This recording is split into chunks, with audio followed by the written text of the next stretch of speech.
What is up, guys? Welcome back to the vlog. It is now, I believe, day 3 of working on the engine bay for the Integra and getting it ready to be repainted.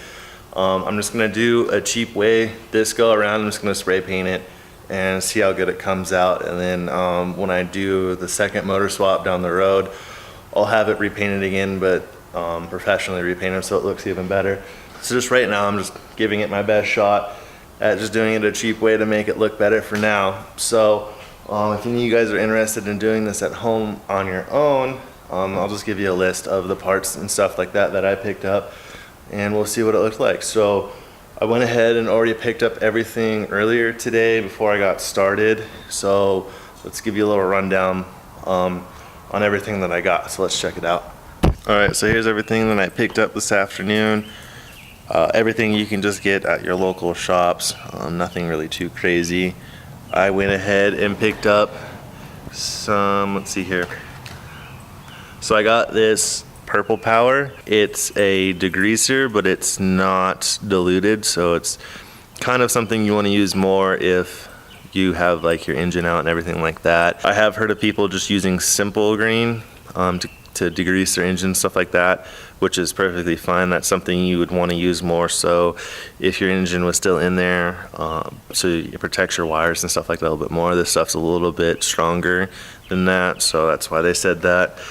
And then for your tougher greased areas that's really baked on there, I just got this Gunk engine cleaner, and it's a foaming, so you just spray it and let it sit for a while and then wash it off, and then if you need it, you just keep repeating that. So I had to do that in a couple areas in the corner by where the radiator would sit. It's just really gunked up, so this stuff worked out pretty well. So I decided I'm gonna head and do my engine bay in gloss white. So I just got some Rust-oleum paint and primer in gloss white. Pretty cheap, I think. The cans are like $3.50 a piece or something like that. So I just went ahead and picked up 4 of them. Hopefully that'll be enough. And I just got it from Home Depot. The 2 cleaners I picked up from Autozone. That's where you can get those, and I'll link everything down below.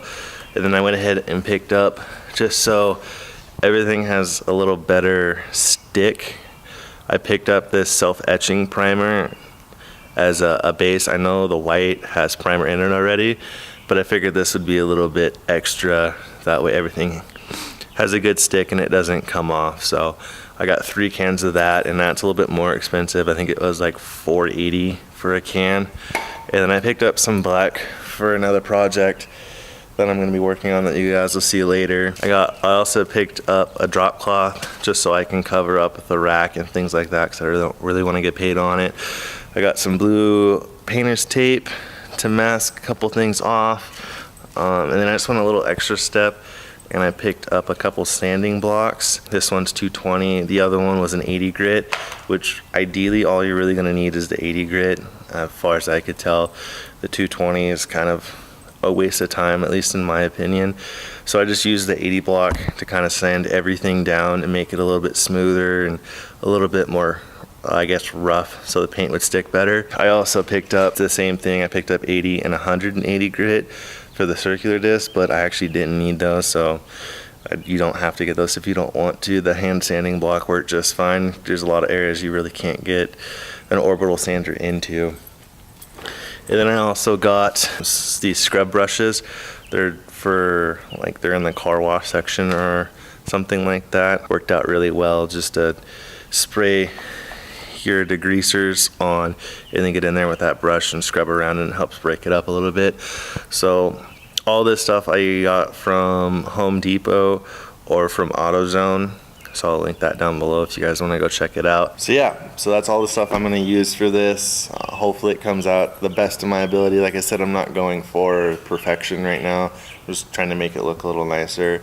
Plus, I wanted gloss white anyways. And this is the cheap way to do it for now, since I still have to get the motor sent off and get that cleaned and get it back and reassembled, and I have a lot of other stuff to buy. So, and like I said earlier, the motor's gonna come back out anyways, and I'm gonna put a new one in, something a little bit more built down the road.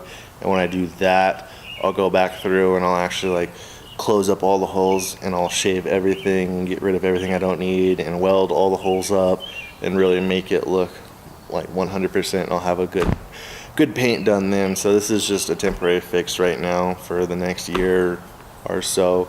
So let's actually go check out what I've done so far on this engine bay. Like I said, I've spent the last 3 days working on this, so I think I got it now to where I'm ready to spray. So I got everything taken out. I just did a light sanding on some of like the more really visible areas, and I'm not going to worry about taking the bolts off and taking the coils out, or not the coil, the struts and everything like that, because it's all going to get replaced. Hey, don't lick that. Because it's all going to get replaced anyways, so I'm not going to worry about most of that stuff. I'm going to tape up like the throttle cable, and I'll tape up the inlet and outlet for the core, the heater core, and some of the brake lines, and I'll tape up a couple of that, and I'll put the drop cloth over the rack and pinion and everything that's down there, so I don't get paint on that either, and then kind of tape up a couple things on this side. But other than that, she's all ready to spray. I used that stuff, like you can see, like these corners are terrible, but I've spent like the last hour trying to clean all this, and you're not really going to see a lot of it anyways, so I just said screw it, we're going to go ahead and just do it. So I'm just going to go ahead and just paint over that and just call it good. Besides, most of it's going to be covered up with the radiator and things like that anyways. I still have to remove the hood latch and the bump stops for the hood, but other than that, what's left in here is going to get replaced anyway, so I don't care if it gets paint on it. So let it finish drying, I'll give it a wipe down, and we'll put our drop cloth in, and we should be ready for some primer. So let's see how this works. Alright, so I got everything pretty well covered and taped up what little needs to be, and I think we're ready to start laying down some primer. So I'll go ahead and set you guys up, and yeah, we'll just get a quick little fast forward of all that for you. So let's get that started.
Alright guys, so here is the first coat.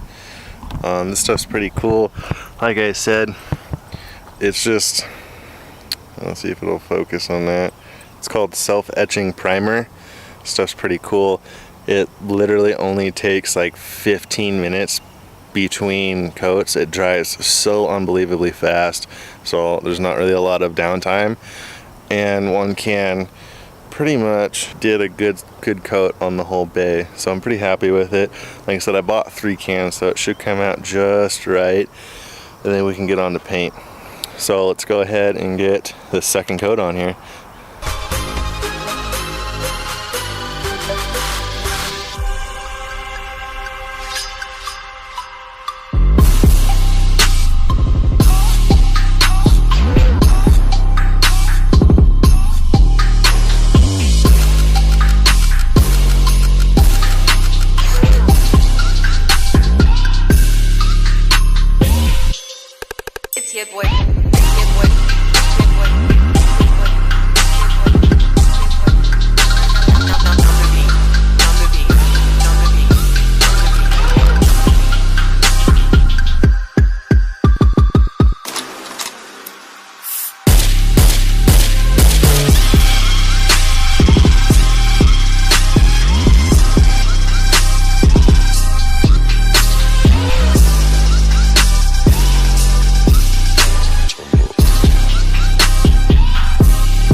So yeah, I think that's where I'm gonna call it. It looks pretty good. I bought 3 cans and I really only used 2. So this stuff covers really well. Like I said, it dries really fast. So you guys might, depending on your bay size, might only need to buy 2 cans. But yeah, so I think that's gonna do it. I'm gonna let it dry for about 15 minutes and then I'm gonna start painting it white. And I really wasn't too worried about having highs and low spots because like I said, the white that I had is a 2-in-1, so it has primer in it too anyways. So this is just kind of give it a good coat.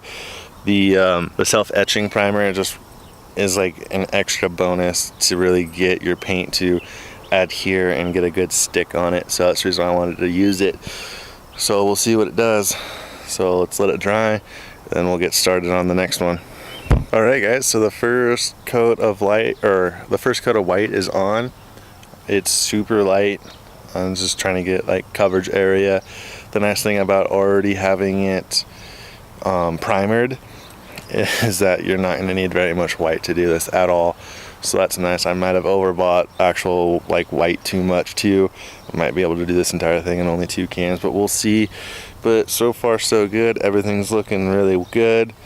I'm gonna give this first coat some time to dry and we'll add another one and see where we're at. Alright, so that's all done now.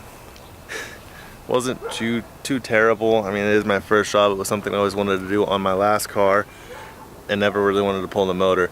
So I figured I'd take this chance now while the motor was out and we're waiting for it to get worked on and get back. So I figured I'd go ahead and do it. And I think I paid like 50 bucks in total for everything. Really wasn't that bad. I don't think it turned out too bad either. So let's check it out. Alright guys, so there it is. Looks pretty good to me.